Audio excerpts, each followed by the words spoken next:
Okay, back with the TRS Challenger 850. Just got done with the recap job.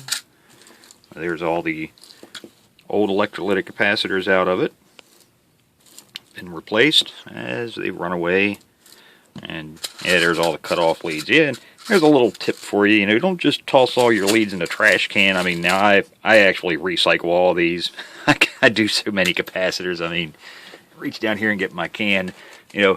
There's about a little over a month. There's a 1 gallon can. I go through, I don't know, probably depends from year to year, but between 5 to 10 gallons worth of electrolytic capacitors a year is about what I replace. So you can imagine how many cutoff leads I have. I save all my scrap wire. But in any case, it's convenient to save these because these are handy for making jumpers, and a lot of times you need a little piece of nice heavy wire, and these are, of course, they're terminal leads, so they're already pre-tinned.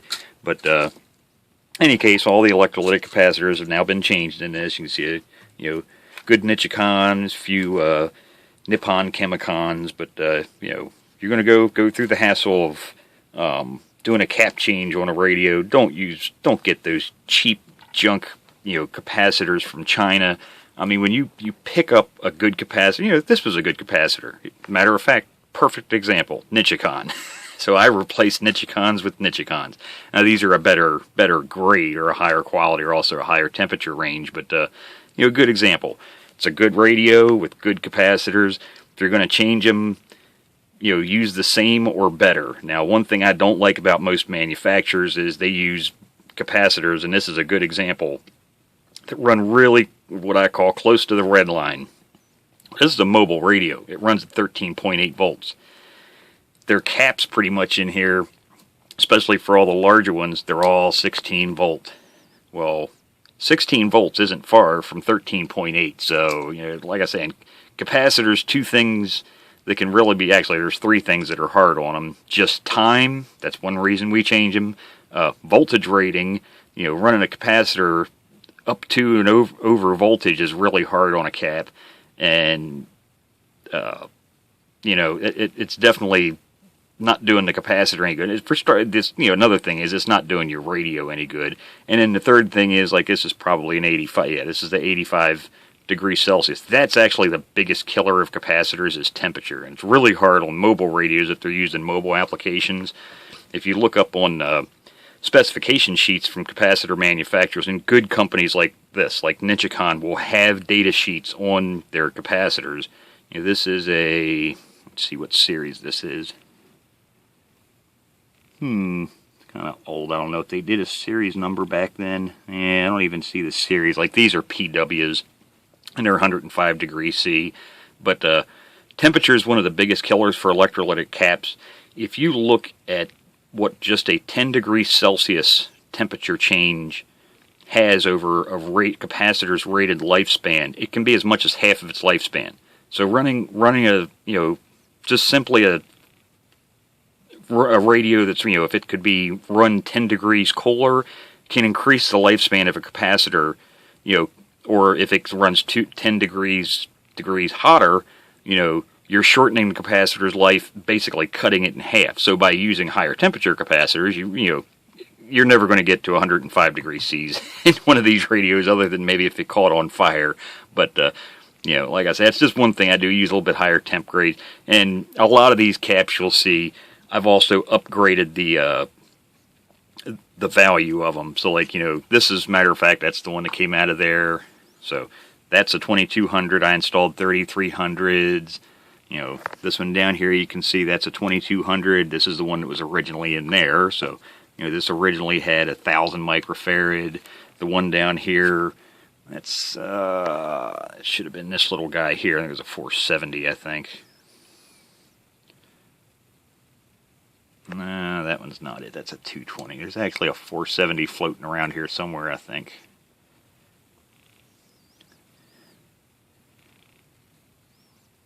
In any case, I'm pretty sure it might have been a 220. But in any case, that's been upgraded to 1000 microfarad now. But I almost always, like I say, on all the... Oh, matter of fact, is that... Yeah, there it is right there. That's the one that was in there. It was a 470. I forgot I had this one sitting here, so yeah.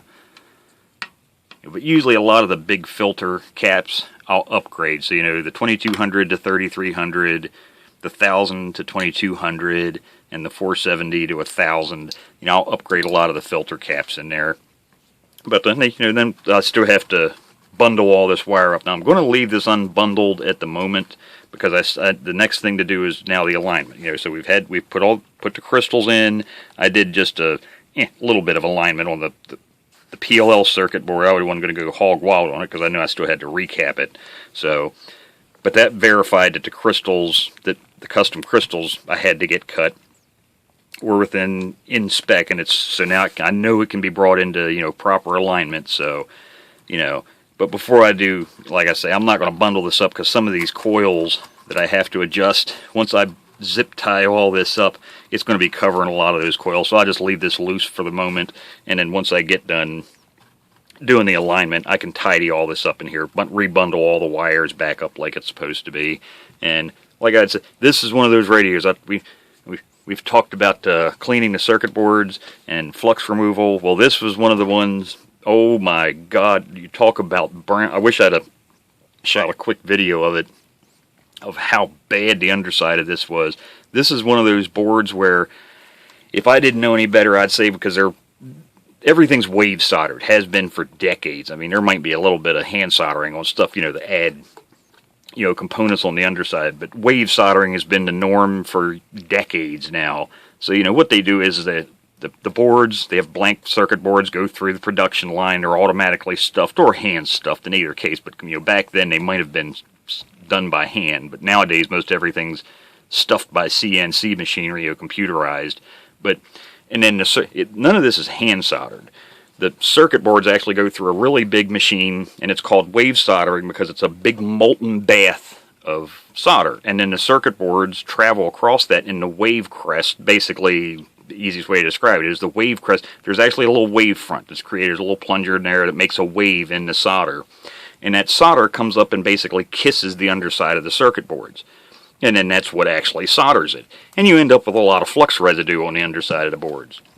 And then once they're done soldering, they're cooled down in manufacturing. And then if you ever notice, all of the leads are exactly the same length cut off. And you often see this little burr hanging over, as a matter of fact. That's because when these are made, the leads aren't actually cut off. They're belt sanded off or ground off. That's why you get a lot of these leads. A lot of times you'll see a little ear that's bent over. That's a burr from where all the terminals were ground off, and that's why they're nice. But like I say, that's done for expediency. But like I say, some manufacturers are good at cleaning off the flux residue, some not so much so, and other ones like this one, that, oh my God, there was enough flux in here, I think Mark had said something about recycling it and selling it. Well, this is one I could have made a couple dollars off of, because man, was it the brown goop on here. It's almost like they painted it on this board. That's what it looked like. Almost looked like varnish. It was so thick, and it wasn't varnish, it was flux. But you can see, like I say, how clean and shiny that is now. See that? Spend some time with your isopropyl alcohol. Like I say, I get the spray. Actually, I reuse this spray bottle. I buy it in gallon jugs. I got this bottle, and then I go through it by the gallon, and I just refill, the quart quart spray bottle here. But stand the radio up on edge on a microfiber towel, like I said in the last video, or maybe the one before. But scrub it down really good. There's really nothing on here you're going to hurt with a good stiff scrub brush.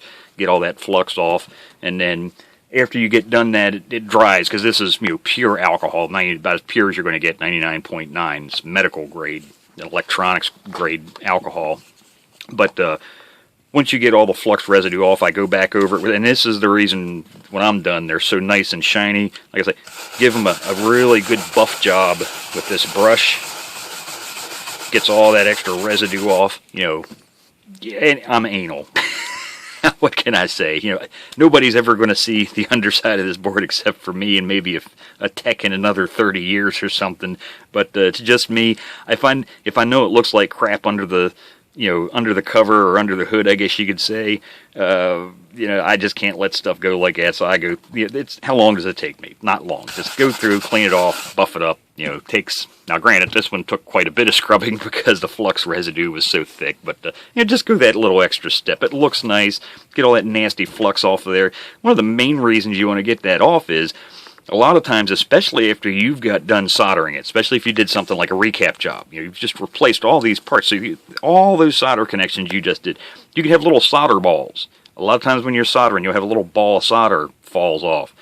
Well, if you have an excessive amount of flux residue on your circuit board, those little solder balls can get down in between traces, like down in here, and make shorts. If they get stuck, bound up in that blob of flux and then end up shorting out between terminal strips, that can end up being a nightmare for you later, trying to, find out where you have a short in a chassis.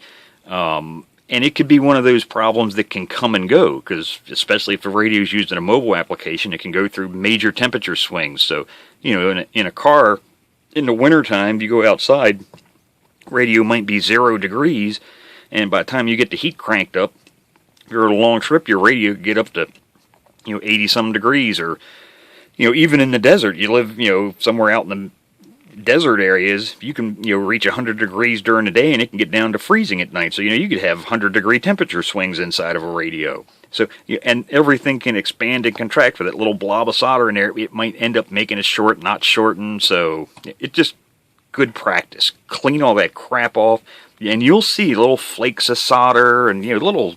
I don't know if you can even see that little flake there. I just happened to see it sitting on the bench. That could have come out of this when I was cleaning it off. Little blobs of residue and whatnot. You get that stuff off of there, you can save yourself some serious headaches trying to track down shorts, or even worse, intermittent shorts on the underside. So, get yourself some alcohol, good scrub brush, some towels, and have at it. So now the next thing to do is we'll get the alignment done on this and get her put back together, and she'll be a good working radio and ready to head back to the customer.